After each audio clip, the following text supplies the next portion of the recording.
Hello and welcome to a new episode of True North, Grit and Grace, the podcast where we share the stories of Canadian business owners. And today I have the pleasure of talking with Max, my classmate from the Rotman MBA program back in 2018. He's a fellow business owner. And I'm really happy to have you here, Max. And I'm giving you the mic to share your story, introduce yourself a little bit, and tell us about Dextra Advisory. Yeah, of course. It's a pleasure to be here. And Dextra Advisory is started squarely as a fractional CFO practice. So um, my background, and I don't know if we're going to go into that before, but my background is really finance. And so when I started the business, we just I was dabbling, I was testing, and I wanted to do something that I knew how to do. So we just started to help a few people with their kind of like financial needs. And so I say we at the time I just kind of like set up like of some of like the operating accounting function, finance function of some clients. And so as the business grew, Dexter Advisory really like kind of found its footing under like a fractional CFO practice. And over the years, we've kind of grown into, now a pretty decent fractional CFO. We've been also pushing for more, I want to say, strategic slash capital advisory. Like if you can think of like an investment bank and the service they do, or if you've kind of ever seen like, those M&A advisory practice. So similar offering to Dan, given my background. So we've kind of like added that into our service early on, but it's kind of like starting to really look like an actual line of business.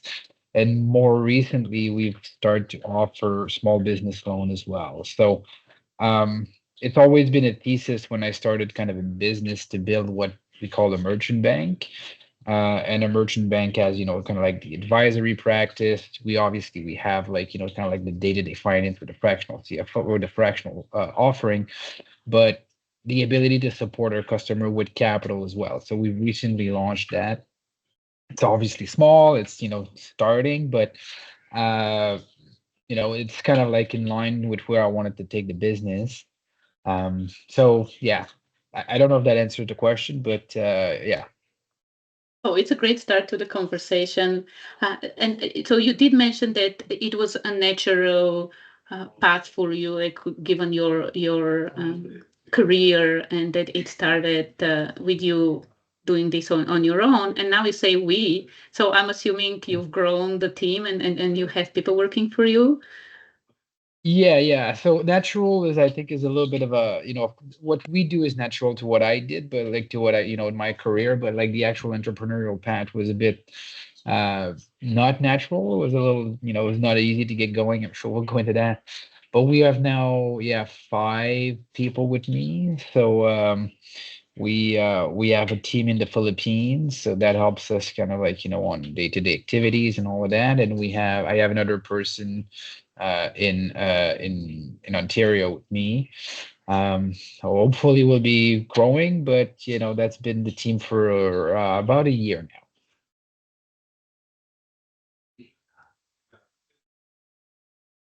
Yeah, what you were saying with like natural for you, like with having the skills to do the work itself. Like, and this is something that we actually see with the people I work with as well. Like, yes, they know what to do, they know their uh, trade, but then building the business is not so natural. And I'm actually curious, like even just starting, like you said, initially it was you as a fractional CFO. What prompted you to explore this path?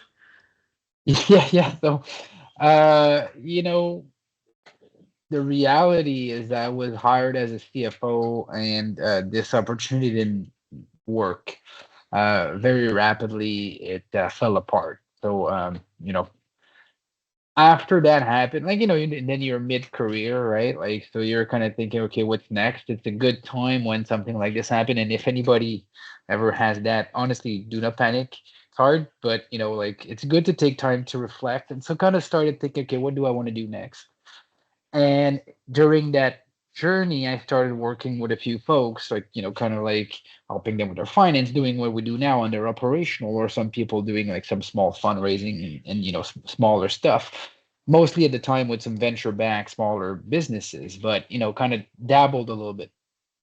And so this kind of grew. We continued. It took a little bit of time, right? Like, but I was enjoying myself, and we kind of grew into a larger operation, and so we started to get more clients. And so I I went from just helping them on a few things to adding, like, the bookkeeping, and so that way we were a one-stop shop. Everything could happen with us, and so that's kind of how we've grown. But definitely the first couple of months were not natural, and it's hard to go from, or for me, one of the biggest challenge, was to kind of go from this steady paycheck to now, I have to kind of figure out the rest. And so the transition was very hard, but I think it's also, fortunate, right? Like, you kind of look back and it's like, oh, well, I'm glad that this happened, right? Like, I'm glad that I am where I'm at now. Some days I'm less glad, but I think it's part of the journey. And that's really how we grew into this. It took about 6 months before I actually incorporated the business and kind of like call this Dextra. As I was dabbling, testing, working with a few folks and just figuring it out, and then realize, okay, well, I think we can make a living out of that. I, I love what you're sharing, how you turned something negative, let's say, into this kind of opportunity. And one thing that I usually ask guests on the podcast, and if you want to share a little bit, is as you were starting, like you said, it was unexpected. Those first people you helped with, who were they? Like, how did you get to be in front of them? Yeah. So my first client, not client, I was at the time just after, shortly after it happened, I was sitting with a friend or a contact at a small fund out of Montreal, and kind of telling him where I was, what was going on, what I was thinking, and he referred me to two guys that were looking to do some business, and they became the first people I started working with, and kind of came out of nowhere, right? Like, just I didn't ask for a referral. I was just talking to the guy that I wouldn't to try this, and so that came on.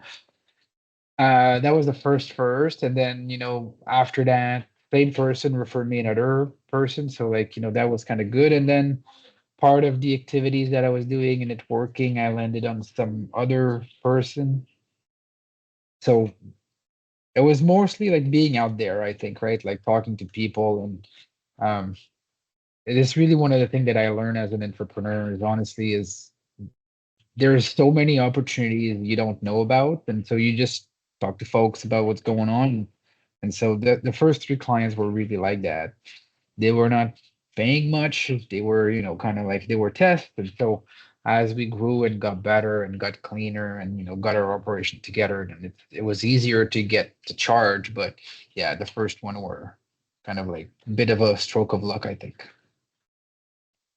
Uh, well, stroke of luck, but also, like you said, being out there and having conversations. And like one thing with referrals is also like these are the people who know, like, and trust you already for them to be able to refer you to others. So while there was a definition of luck I really like, that it's like preparation meeting opportunity, and Correct. also you taking action. Like, Right. it's not just the opportunity, but you're also taking action. And um, it's a wonderful journey you're describing. And uh,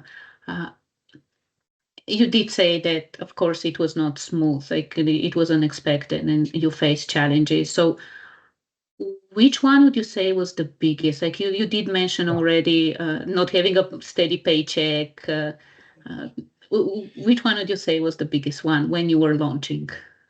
Yeah, at launch, I think the uncertainty is very high, right? Like, which was really, really tricky.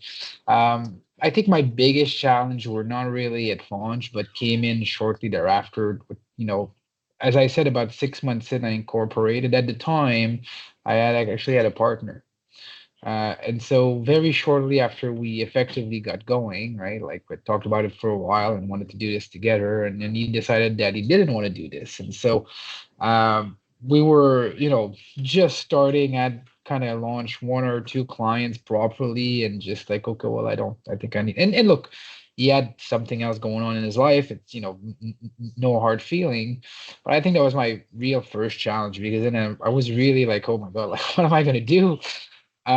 So, it was very difficult at the time, figuring out next steps and not in what to do, but like really kind of deciding if you wanted to face the challenge alone because you become like, go from a team to one person. Um, of course, you're not alone. I've got people around. Of course, my girlfriend has been like just tremendous throughout this journey, but I think that was my really big first test. And, you know, this year has been quite difficult. And for everybody who's been out there, right? Like the first quarter of 2025, even the second quarter was not super friendly with the US, even though we're small, it had affected a lot of things and our clients of our clients are impacted, and so it kind of came down all the way to us. And I think this year was the second very difficult time, right? Like I would say March and April of this year were very challenging as we were, for probably the first time since we started, like finding ourselves in a, I want to say not precarious but tougher position. um there's been a few times throughout the journey that were challenging, but I think those, like the last few months, we're through the worst now, but the last few months were quite tough. And one thing that I've learned is I think in entrepreneurship that's part of the game, right? Like in um somebody had said something about the risk sometimes, like you kind of get used to it. And what I've kind of realized too is that as you take the risk, because that's what you do, you step out and you start taking so much risk in many different ways, then opportunities abound, right? Like things things happen, and you really start to value these kind of like risky situation. But they have a cost. It's not easy to navigate, and the mental toll sometimes is not easy. Oh yeah, with or without support, definitely like being, and especially now that it's not just you, like it's not just your mm, future, it's not just your business, like you have others as well. It's absolutely normal that, like you said, sometimes the mental toll it's not easy. And I'm actually wondering when you think about these couple of situations, it, when you were supposed to have a partner starting the business, but suddenly you didn't have a partner. And then, like you said, this year was not the easiest year. Uh, what helped you to go through these moments? Like, what were the things, like, in terms of your own mindset, any kind of skills or any kind of even outside support, like you said? Like, you did mention that your girlfriend has been an amazing help. Yeah, I think honestly for me she's been the most single important factor in keeping me steady. Um, which is interesting is I think from her perspective things have been going really well, right? Like she's an outside party and she can observe, and I think the difficulties are maybe less prominent. And so whenever we face hard times, she's always been there, right? Like to remind me of all the good things that we have and all that we've accomplished and where we're headed, and to not give up. And I think that's been one of the single most important factor. And uh, not just I don't want to say keep going, but like maintaining the courage or the grit, right? Like in the toughest times. And I'm sure it's tough for her too because she has to feel the backlash of how I feel sometimes, which is not always easy. But she's been tremendous. Other friends I think are helpful, and I've got friends in businesses, and that I've obviously been there, but it's not the same. I'd say that the support. I think it's important to have people around. I think it's important that people around you understand what you're doing, what you're going through. Um, Especially if you're kind of alone as this kind of solo entrepreneur, you don't have a partner. I think very important to have a support system. Oh yeah, definitely. And it's not easy when you don't have. Uh, well, there's intricacies when you have partners as well. From my personal experience and also the people I've worked with, partnerships comes with their own pros and cons. And the support system is definitely key. Uh, and I'm wondering with like the business that like you do work with other businesses, right? Like what you do, like you work with other businesses, and like you said, yeah, you started as a fractional CFO. Mm, From your experience so far, what do you think businesses underestimate, like the whether it's the owner or like the management of the business, they underestimate when it comes to financial or operational planning? Oh my God. I think, I think every business is slightly different and every business owner or, leadership team is different and everybody has different blind spots. So I don't think it's a one thing. Um, but I think the most important thing when it comes to operational finance is I think it's cash management. And I think uh, once you've got that under control, some of the other stuff is a little easier. And then you can start asking yourself the more important or more fun strategic question, like where we're going, how we're going to get there. And I think this not necessarily like that people underestimate, but I think everybody needs to start to kind of think about these things. And I think that's probably where we can be, helpful, right? Like you can have these conversations. You have to have your base set, and after that, it's how you're kind of thinking about the rest. But every one of my client has a different, I want to say, blind spot and different things that they're kind of like, okay, what about like they're very concerned about certain things, and so which is the thing I like as you kind of have to adapt to from one to the next, right? Like as to how we're really helping them succeed versus just doing blanketed, you know, or kind of reporting. That's not what we do.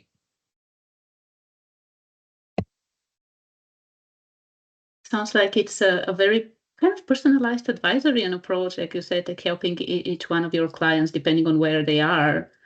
And how do you usually like work with clients? Like how can they reach out to you and start working with you for any of the services you offer? Yeah, good question. Look, it's pretty easy to get in touch with us. We have the website, like I think we're on LinkedIn. I tried to be on LinkedIn fair amount. Um, the website dextraadvisory.ca has contact information, right? Like phone numbers and emails, or a LinkedIn direct message, of course, we'll be happy to engage. If probably is easier, anybody who, refer from you, right? Like if somebody like so we get a lot of clients still from referrals, but very easy to get in touch with us, I would say. And with me directly, right? Like, we're still a small team, and so it's very easy.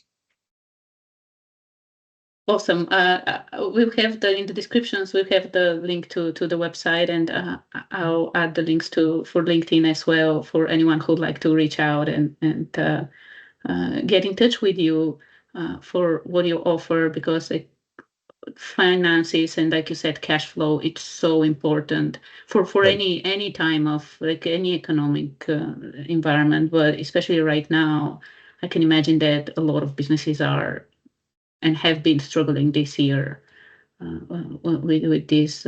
So I'll add this as a business and like a business owner who helps others. Like you work with other businesses, like you have the advisory aspect. How do you keep and stay current and like keep on growing personally as like a business owner, but also like as a financial advisor, and keep on evolving the business as well? Yeah, it's a good question. like the ability that we have to see so many things at the same time, right? Because we have multiple clients who have different problems across various industry, right? So that really gives us a 360 lens, I'd say, on what's going on. Um, that certainly is good. We obviously try to stay abreast of what's going on for sure, in the market, financial technology and whatnot. Um, the toughest part, I think, when, especially when you're running a service business, is growing your own business. You're so often caught into the actual client work that it's hard to sometimes step back and look at what you need to do to improve your own business. So I'd say that's probably the biggest thing that I'm trying to achieve.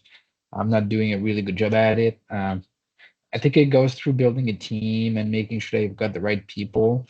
There's got a cost to that, right? So like all of these things are not simple to manage in aggregate. It's easy to say build a team, but like it's got to make sure you can pay them, right? Like so I think that's the one of the biggest challenge in terms of service businesses that I personally face. And then adding personal responsibility on top of this as well, right? Like you get a lot, like you pay a lot of attention on the work you do with clients, and of course, like it takes a lot of time. But then also adding personal life to this as well. What does your work-life balance look like? Yeah, it's a very good question too, and I really try to separate, right? Like, well, so, I'm an integrator, so separate is not easy, but I try to maybe take the time, and generally I try to not work, in the evening, right? Like, and so, the weekends, um, now that we have a baby, I less so. I used to kind of work, Saturday morning, sometimes Sunday, but I try to do less of that. I am not a believer, and look, I'm not also trying to build the tech unicorn, so I don't want to say right or wrong, but I'm not a big believer in working, 300 hours a week. I believe you burn out, and I believe you make bad decision, and so I think it's important. I also don't think that, again, like personal preferences, but I don't want to, it's not worth it for me to have no life to have a business, right? Like, I think for me the beauty is in doing the things I like, being able to afford this and to afford a life and not just have to work, right? So I think I try. I don't always succeed, right? Like we're obviously sometimes there's client pressure, demands, things we have to do. But so far I think we've been pretty okay being able to manage my personal life as well as the family, and I think that I think my girlfriend's not too upset about it. That's fantastic. You did mention that having a team like helps.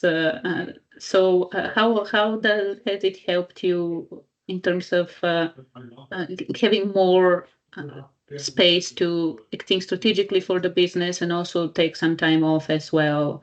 Like you said in the beginning, when were you just you would have worked even Saturday mornings, for example. So how has having the team helped you in this aspect? Yeah, so I think it makes certain things easier, right? Like so, um, initially it's actually worst because you have to be like a lot on top, and it sounds like micromanagement. That's not it, but you got to ensure quality, right? Like it just makes sense. But as you start to trust people and empower them, you kind of they figure out how to do the work. When we had our son last year in October, it was the first time that I had to step away from the business during what is normal operation. Sometimes summer or Christmas it's easier, but um and what we found is the team really stepped up, right? Like they really made sure that everything worked well, and during that period we made some gains as they started doing a few things that I stopped doing after, right? So sometimes it's good. Without a team right now we wouldn't be able, of course, to continue. We've grown to a point where we need people. um but I think it's important to be able to have others, right? Like it's hard, I think, if it's your business and you're starting and you're early in your journey and kind of have to start to let go of a few things. But over time, it's the only way to kind of go to the next level. Oh yeah, it is. Like I said, depending on what kind of business you want to build, of course, like the option for you to be solopreneur is always there. But if you want to have a business where you can step out of it and things keep on working, like having a team that delivers, and it sounds like your team stepped up in a great way for you back in October. Yeah. And like through that whole journey, like you've gone from starting a partnership in the beginning to being the only person, like the solopreneur, to growing a team, and with ups and downs. What would you say is like the biggest lesson you've learned so far?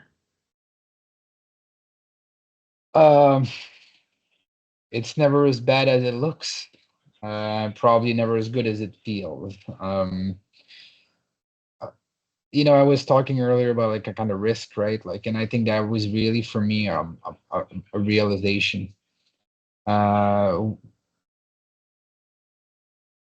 Things that are difficult, that feel, like unnatural, or they're the things that are going to be the most rewarding. They're the thing that are going to create the opportunity, right? So when you're in those shoes and it feels not great, I think that's really the time where, oh, okay, like there's going to be something. But throughout of that, you need the grit. You need the ability to keep going, and that's really hard. But sometimes keeping in mind, like, okay, we're gonna get through this, right? Like, that I think is very helpful. Very well said. And yeah, those uncomfortable moments can be the ones that turn into the unexpected opportunities and provide the growth. Uh, if you could go back and do something differently, what would it be? Uh, Jesus, I don't know. I think I'm patient sometimes, on things that I shouldn't. Like sometimes I wait too long to make the call, and that's something that once you kind of do it, you feel better. I should have started earlier, I think, right? Like, but um, I think the journey so far has been pretty decent, so I'm not unhappy about it. Oh, you did mention having grit in some of those moments, like the difficult moments when it doesn't feel good. Uh, I'm actually curious to hear, what does grit and grace mean to you as a business owner and leader, especially here in Canada? You mean when it feels good? Look, what's great? Well, the word grit, like having grit and then also having grace as a business Grace? owner, like grace. Yeah. Yeah. Okay. Yeah. Well, great. For me, every time we have new, right? Like everything, something new hits whenever we win a new customers, because it's very hard in the early days, and that to me is just like, it's kind of like the best. When people think of us, when, like out of the blue earlier this week, somebody just contacted me for help, right? Like stuff like that really, really is how I feel is great, because you don't know, right? Like how the business is gonna go, right? So it's always good when something unexpected shows up. Uh, Having grace, a tougher thing to answer, and I think that maybe just the Canadian way, right? Like we're nice. I feel like I've learned over the last few years, is that you got to be grateful for what you have. You got to, be grateful for your team, but you also have sometimes to be tough, right? So maybe you're less grateful in some those moments, and that's okay, right? Like, you know, I've been doing a lot of work with US counterparts, and they're never so aggressive that we don't want to work with them, but they also are, getting what they need to do, right? So I think that maybe I've learned maybe a little bit more from them and be less, I don't want to say less nice, but more business oriented in certain case. But we're always, looking out, especially after the staff. I think for me it's important making sure our clients are supported properly, but making sure our staff doesn't burn out and doing well. I think these things are maybe more Canadian than sometimes we'll see in the US, but I think it's important to me anyway. I love your perspective and what you're sharing with some situations. You might need to be a little bit more assertive and a little bit more like business oriented, and then other situations uh, you can and should be nicer and kinder and give people time if they need it. And this is one of the beauties of being a business owner and decision maker and a leader, that like it's not one approach. Even with your advisory, like you said, it's not a cookie cutter approach where you go and do the same thing. Right. Now, speaking of your advisory, actually, you did mention that with Dextra, you just launched something new with the loaning now you're offering. Any other projects, anything else that's coming up? What's ahead for Dextra Advisory? Yeah, we don't have anything new to launch in the short term because we'll be hoping to kind of grow that new loan product properly. Um, but I'd like to have, a bigger team within, next 12 months or so. And so maybe what would be great is that we see less of me, right? Like, and see more of the people around me and more of the people that helps. And, like, I think that's key. It's been very hard and challenging to kind of to do. So, that I think is the next evolution for me. Beautiful. Having grow the team and it makes sense what you're saying. Like you just introduced something new and this is what you're focused on. And growing the team where like there's less of you. And I'm sure like with everything you've shared so far, yes, it's a bumpy road. It's a roller coaster, ups and downs. But your journey so far has been really inspirational, actually, with everything you've shared. And I'm excited, really excited to see what's ahead for you and your team. Before we wrap up this conversation, uh, any message that you'd like to share with fellow entrepreneurs who are listening to this conversation, whether they're starting or they already have something? Yeah, I think that making the leap is so important and so good. And um, when you do, it's being in free fall, right? Like you don't know what's gonna, you're kind of, but it's also not the end. Like, when you're falling, you're not down. So, uh, grit, I also learned, like, continuing in the tough time is very important. So those are probably like, do the things that feel uncomfortable, take the leap and keep going a little bit, right? Like, I'm not saying, you know, lose your house doing something, but I think when there is first adversity, the first sign of adversity is too early to call it quits. So you gotta kind of keep pushing and kind of keep going, especially if you've had early signs of success, right? Like, so think if there's been like indication that this can work, and now you're hitting some roadblocks or some difficulties. I think it's a great time to be like, okay, what do we need to do? Maybe a slightly different, but that we keep pushing, right? Uh, I think that's probably my best advice. Do it and keep doing it. Perfect, perfect message. Thank you so much, Max. It was really a pleasure talking with you and hearing your story and what the journey has been so far, with all the good and the bad. And I will share the links to your website and LinkedIn in the description of this episode and this conversation, so people can get in touch with you and see what you offer, and follow you as well on this amazing journey. And Great. again, really appreciate it. Thank you so much. Thanks, Anna. It was a pleasure. Thanks, everybody. Thanks, Max.